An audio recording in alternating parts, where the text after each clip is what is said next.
comment allez-vous aujourd'hui? Ça me fait super plaisir de vous retrouver. Alors, on va démarrer cette année 2023 avec des résolutions, mais pas n'importe lesquelles, pas celles qu'on va abandonner, plutôt celles qu'on va essayer de tenir. Mais avant de parler de ça et avant toute chose, bienvenue à vous tous et toutes qui m'avez rejoint récemment. Ça me fait vraiment très plaisir que vous soyez parmi nous.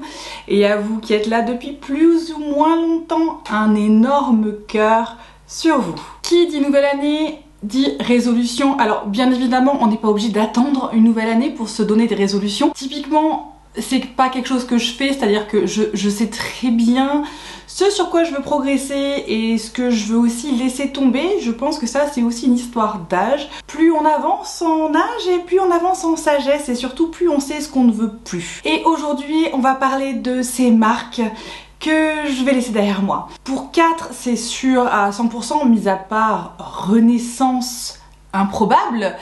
Et la dernière, ça va être un petit peu et un coup de gueule et une petite mise à jour sur une vidéo que j'avais faite. Mais voilà, on va parler de ces marques de make-up que je vais laisser derrière moi. Alors plutôt pour les palettes de fard à paupières, je crois qu'il faut que j'arrête d'insister. Donc si ça vous intéresse de savoir quelles sont ces marques que je vais laisser derrière moi en 2022, on se retrouve tout de suite.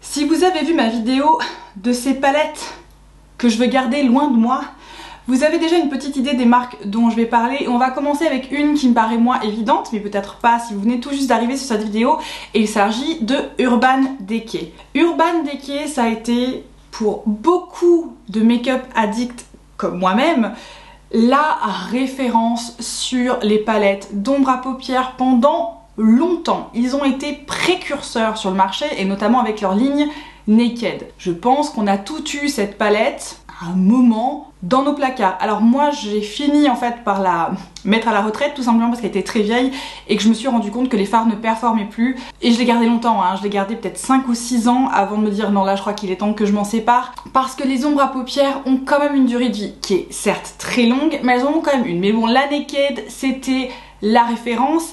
Et comme c'était la référence, ils ont capitalisé dessus. Pas qu'un peu. On a eu la Naked 2, la Naked 3. Et après, ça a été le trou de lapin, vous savez, ça a été l'abîme dans lequel ils ont plongé la Naked Honey, la Naked Cherry, la Naked Ultraviolet, la Naked Cyber, la Naked Wild West. Et je m'arrête alors qu'il y en a d'autres. Encore des Naked qui ont suivi. Ils ont fait d'autres choses, ils ont aussi été assez forts dans les collaborations. Ils ont souvent collaboré avec les grands noms de la télévision notamment, donc à savoir par exemple Marvel ou Game of Thrones, ou encore, mon dieu, est-ce qui se souvient de Gwen Stefani? La collaboration entre Urban Decay et Gwen Stefani, enfin vraiment Urban Decay, ils ont vraiment eu un haut de la vague qui a duré très longtemps. Ceci étant dit, pour moi, et je l'ai dit dans ma vidéo où je vous parle de ces palettes qui malheureusement sont un peu des fails, ils ont raté un virage. Ils ont raté un virage parce que maintenant, à l'heure d'aujourd'hui, il existe sur le marché du maquillage et notamment des ombres à paupières des toutes petites entreprises ou des entreprises en tout cas moins mainstream que Urban Decay qui commencent à vraiment sortir du lot, tant en termes de rapport qualité-prix mais surtout en termes de qualité d'ombre à paupières et d'effets proposés et de fini proposés. Et c'est là où Urban Decay commence à vraiment pêcher. Alors il y a eu une petite étincelle l'année dernière, c'était la Stoned Vibes que moi j'aime beaucoup et que j'aime toujours et qui est encore dans mon placard, où celle-ci justement vous avez proposé quelque chose de différent. Et est-ce que ça aurait pu être mieux fait? Oui. Ceci étant dit, vu ce qu'ils avaient fait auparavant et ce qu'ils ont fait depuis, franchement, franchement celle-là c'est une petite pépite au milieu. Mais mis à part ça, au niveau des ombres à paupières, c'est un petit peu le déclin. Et là je fais une petite aparté disclaimer, ce n'est que mon opinion. On a le droit de ne pas être d'accord et ce n'est pas grave, au contraire c'est très enrichissant. Donc ne vous offusquez pas si Urban Decay c'est votre formulation d'ombre à paupières préférée. Franchement je suis trop contente pour vous. Là je vous parle de moi et moi clairement il est temps que je laisse Urban Decay derrière moi. Une autre marque dont je vous ai parlé dans cette fameuse vidéo des palettes que je laissais derrière moi, et il s'agit de MAC Cosmetics. Alors MAC Cosmetics, quand je dis que je la laisse tomber et plus jamais je n'utiliserai cette marque, il s'agit bien évidemment pour moi des fards à paupières en principal. Alors ça fait longtemps, ceci étant dit, que je n'ai pas acheté de produits MAC à proprement parler. Alors MAC c'est un petit peu comme Urban Decay, c'était une marque hyper convoitée il y a maintenant entre 5 et 10 ans, et notamment quand elle est arrivée en France, on a attendu très longtemps pour que MAC arrive en magasin en France. Déjà les produits MAC soient disponibles pour nous en ligne et ensuite qu'on puisse avoir des magasins pour aller tester les produits, il a fallu du temps pour nous. Et c'est vrai que ça a fait monter le hype de MAC Cosmetics et pendant un moment c'était la marque référence des make-up artistes. C'est peut-être toujours le cas, ça je ne sais pas, n'étant pas moi-même une make-up artiste, j'invite celles et ceux qui me regardent et qui le sont à partager en commentaire s'ils utilisent encore MAC comme référence pour leur kit de maquillage quand on fait ça en pro. En tout cas moi ça fait très longtemps que je n'utilise pas MAC Cosmetics, j'ai encore des produits MAC, j'ai des blushs, j'ai des poudres, j'ai des enlumineurs et j'ai eu un temps tout ce qui était fond de teint, je n'ai plus, donc j'ai pas le fond de teint, j'ai pas le correcteur, ça je ne fais plus. Chez MAC, je trouve qu'il y a des formulations qui sont plus intéressantes maintenant sur ces catégories là. Et ensuite leur spray, le Fix Plus qui a été, mais alors pour moi, la référence du spray fixateur et qu'on pouvait mettre sur le pinceau et tout, en fait je me suis rendu compte que j'avais d'autres alternatives que je préférais à MAC Cosmetics pour ce produit là. Donc j'ai encore du Fix Plus, j'en ai un petit format parce qu'en fait les grands formats je m'en sers quasiment pas, pour éventuellement de temps en temps bah voilà, mouiller mon pinceau, mais je me rends compte qu'il y a d'autres formulations que je préfère pour faire ça au Fix Plus. Mais alors les fards à paupières, non. Alors là j'en ai parlé, donc je vais pas trop m'attarder dessus. Je vous invite à aller voir la vidéo de ces palettes que je laisse tomber et que je laisse en 2022 pour comprendre ce que je pense de la formulation des fards à paupières de chez MAC, mais c'est pas ça. C'est les rois également du packaging et de la collaboration. Ça collab avec des artistes, ça collab avec des gens extrêmement populaires, mais ça ne fournit pas la qualité des ombres à paupières que ces personnes-là mériteraient. J'ai parlé notamment de la collab avec Whitney Houston. Alors, la palette est très jolie. Est-ce que les fards auraient pu être meilleurs? Oh mon dieu que oui. Donc MAC, voilà, je pense qu'il faut que j'arrête d'insister. Aussi tout simplement parce que j'ai pas cette chaîne, typiquement je ne suis pas cette chaîne qui va faire des revues de produits sur revue, sur revue, sur revue. Tout simplement parce que j'ai pas le temps. Si vous ne le savez pas, en fait, j'ai un emploi à temps plein, et des enfants, et un mari, et des activités. Du coup, ça, c'est vraiment pour le plaisir. J'aimerais avoir plus de temps pour le faire. J'essaye, comme vous avez peut-être pu le constater, d'y accorder un peu plus de temps, mais je vais pas pouvoir faire beaucoup plus. Du coup, comme je suis pas cette chaîne qui fait revue sur revue, et mon Dieu, merci à celles qui le font, j'ai pas besoin de me jeter sur des sorties MAC pour en faire une revue, tout simplement parce qu'en fait, derrière, moi, le produit, je me rends compte que il me convient plus. En fait, c'est pas une qualité, c'est pas une formulation d'ombre qui est au niveau de standard que j'ai maintenant pour les ombres à paupières, et du coup ça suffit. Je vais épargner mon petit porte-monnaie et je vais laisser ça en 2022. Alors la marque suivante que je vais laisser, alors que j'ai laissé en fait depuis longtemps, mais là je pense qu'en fait il va vraiment falloir que j'arrête tout court, et c'est très triste pour moi, mais je crois qu'il faut que je laisse cette marque en 2022, et il s'agit de Morphe.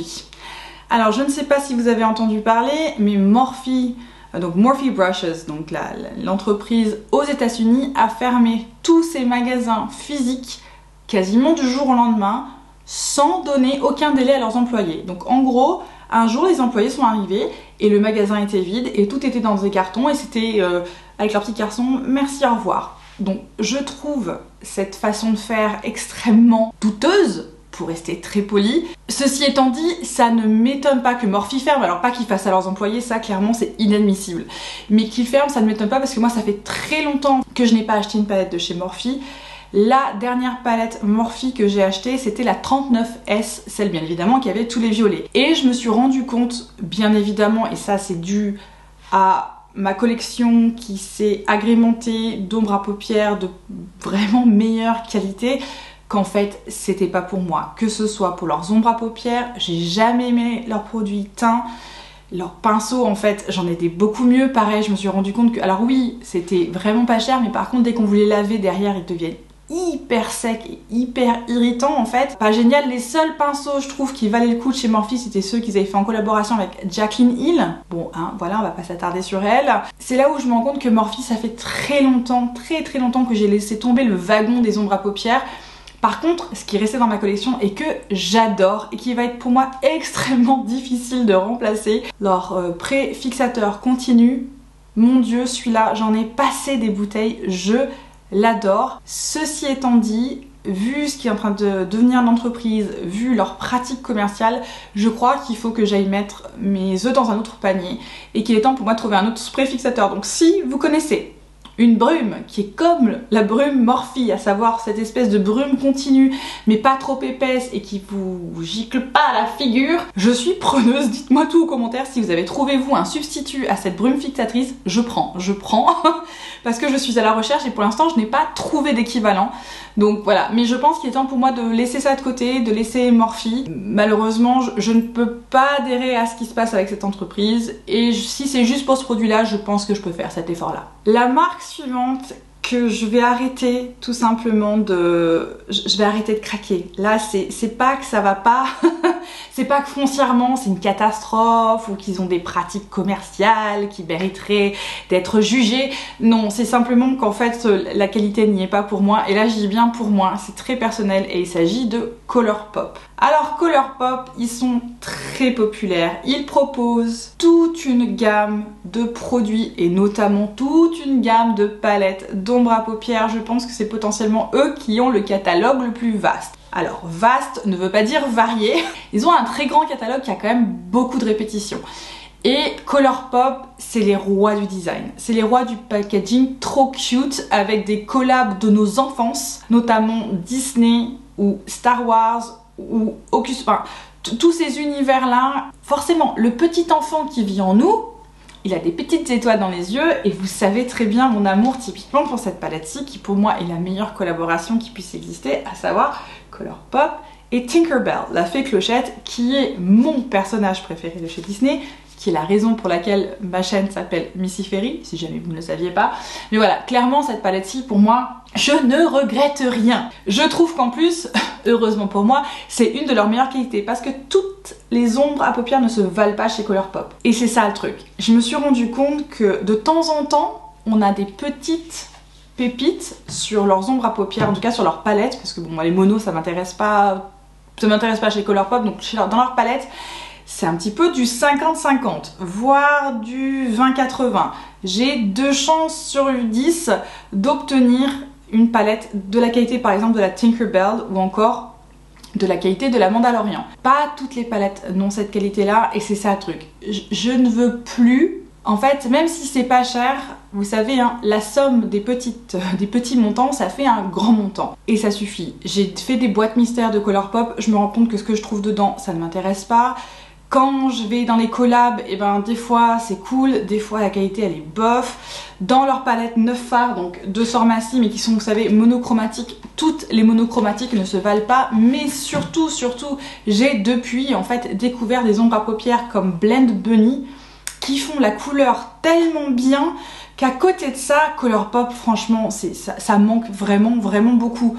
Quand on voit qu'une palette de chez Blend Bunny, ça vous fait environ 50 €, on veut dire, ça vous fait à peu près 5 petites palettes Colourpop et vous avez à peu près le même nombre de fards et la qualité, elle est une stratosphère au-dessus. Alors Colourpop, même si c'est mignon, même s'il y a de quoi craquer, et c'est clair, il y a vraiment de quoi craquer, hein, ils sont très forts.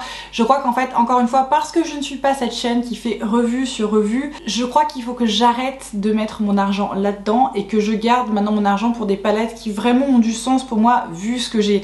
C'est ça en fait, c'est là le changement pour moi maintenant, c'est vu ce que j'ai à disposition et ce que je souhaite faire pour vous, les revues que je souhaite vous proposer.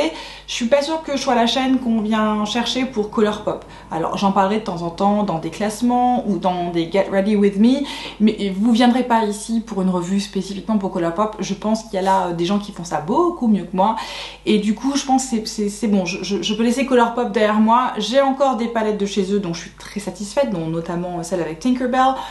Mais mis à part grosse collab hashtag coup de cœur, je crois que je peux laisser Colourpop là où ils sont. Ils n'ont pas besoin de moi et je n'ai pas besoin d'eux.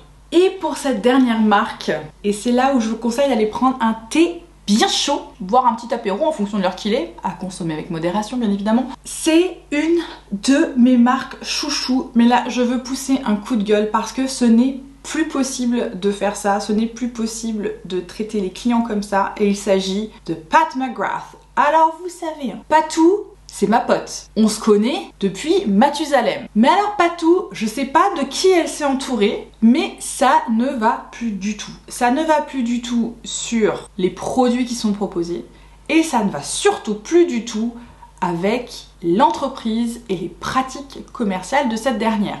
J'en ai déjà parlé dans une vidéo, donc je vous invite potentiellement à mettre pause maintenant et aller voir cette vidéo qui s'intitule Pat McGrath, mais qu'est-il arrivé à la marque? J'en parle beaucoup, je parle beaucoup de l'histoire de la marque, de d'où elle vient, de ce qu'elle fait depuis le début et de un petit peu en fait le déclin qui est en train de s'amorcer. Je ne vais pas revenir là-dessus parce que bon, cette vidéo fait plus de 50 minutes quand même, hein, donc on va pas y repasser 50 minutes. Mais alors, je veux qu'on parle de la dernière sortie qu'elle nous a fait, la dernière collab qu'elle nous a faite, à savoir la collaboration avec Star Wars. Pat McGrath avait déjà fait une collaboration avec Star Wars et ça avait été l'occasion pour elle de sortir une Mothership et 2 mini Mothership, à savoir des palettes de Sifar.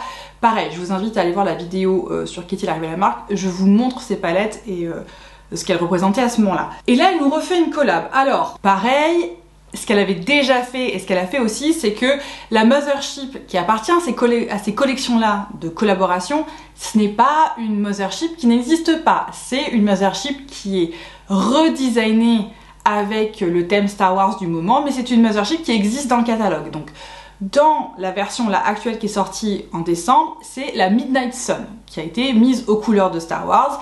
La Midnight Sun, moi c'est ma Mothership préférée, mais je l'ai déjà, donc vous doutez bien que j'allais pas racheter une Midnight Sun juste pour avoir un packaging Star Wars. Je suis pas fan de Star Wars, donc pour moi ça n'a pas de sens. Ça aurait eu un sens effectivement si Star Wars c'était mon truc, mais non. Donc moi je ne rachète pas une Mothership qui fait plus d'une centaine d'euros juste pour un packaging qui diffère. Ça, donc déjà, bon, elle nous avait déjà fait le coup, mais on y reviendra un petit peu après, c'est un peu différent. Et ensuite elle nous a sorti dans cette collection là d'autres choses, dont notamment les fameux Quint, qui sont un petit peu son nouveau format, donc un format longiligne, donc je vais vous montrer maintenant. Pareil, on va y revenir un peu après. Et aussi des fards mono en peau. Ça, je n'ai pas pris parce que moi, c'est typiquement le genre de fard que je n'utilise pas trop. J'en ai de chez Hourglass, de chez Victoria Beckham et de chez Charlotte Tilbury. Et je me rends compte à l'utilisation que c'est pas un format que j'utilise beaucoup. Donc j'ai passé sur les petits pots en fard mono comme ça. Et puis ensuite des mascaras colorés. Pareil, c'est pas pour moi.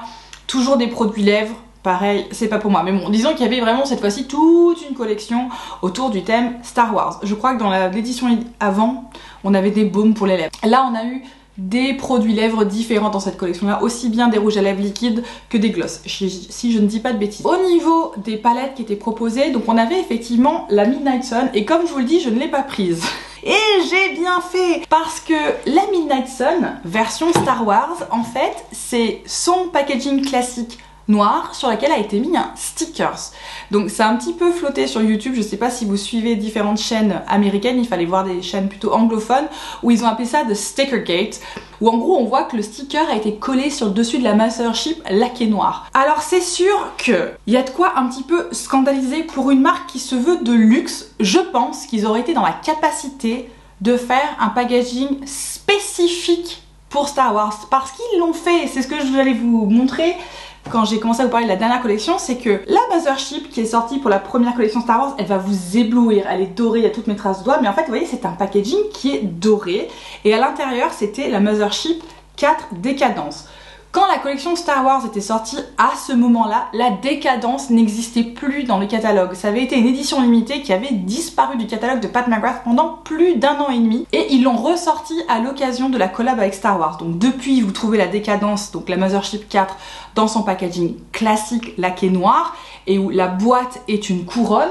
Mais moi j'ai l'édition Star Wars, et j'ai l'édition Star Wars tout simplement parce que je n'avais pas la Mothership numéro 4.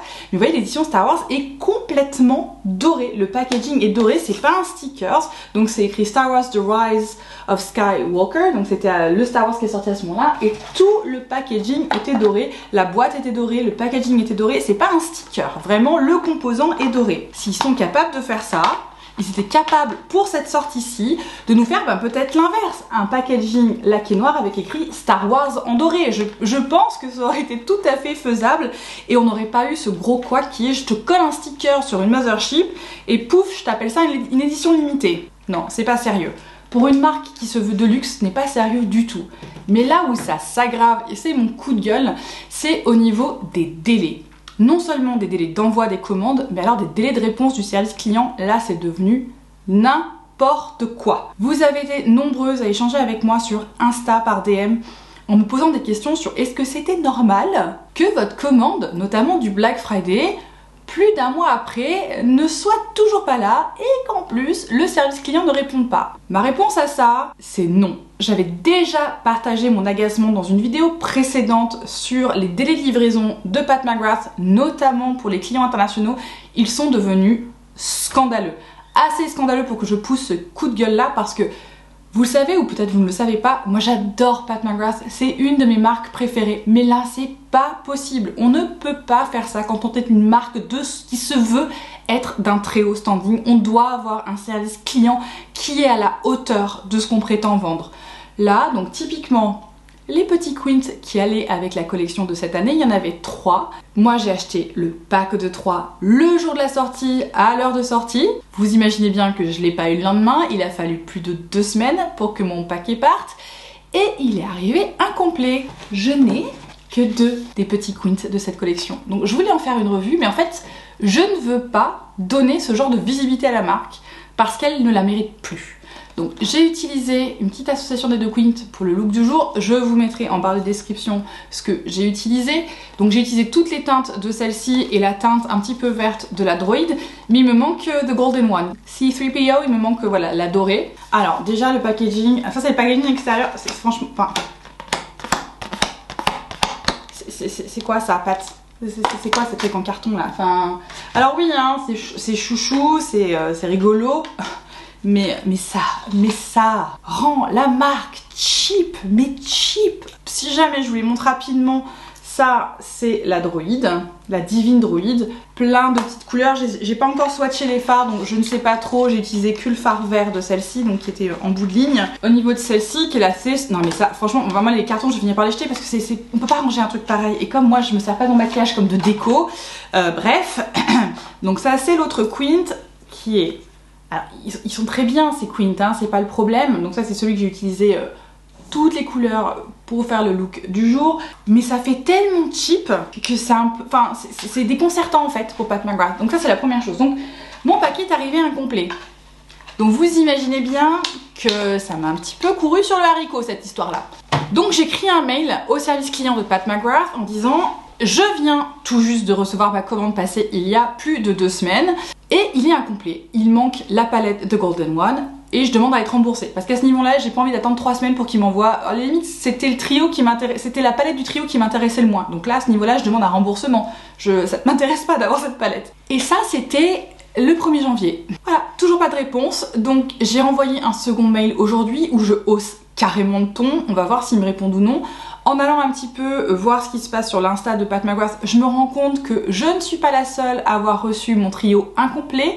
Beaucoup de gens se plaignent qu'il manque The Golden One, donc je ne sais pas s'il y a eu un problème de production, s'ils en ont trop vendu et du coup en fait ils en ont plus pour les mettre dans les trios parce qu'ils n'ont pas traité les commandes dans l'ordre ou ils ont mal géré leur stock entre le trio et l'individuel. Je sais pas ce qu'ils ont fait, ça ne m'intéresse pas. À ce niveau-là, c'est inadmissible. Le service client d'y répondre en 48-72 heures. J'en ai plein d'entre vous qui sont plaintes, qui vous avez attendu des semaines et vous avez toujours pas de réponse. À ce niveau-là, je suis à la limite de la plainte officielle aux États-Unis parce qu'il y a des systèmes pour porter plainte aux États-Unis. En tout cas, pour mettre les sociétés sur des radars un petit peu fédéraux, parce que non. Parce que non.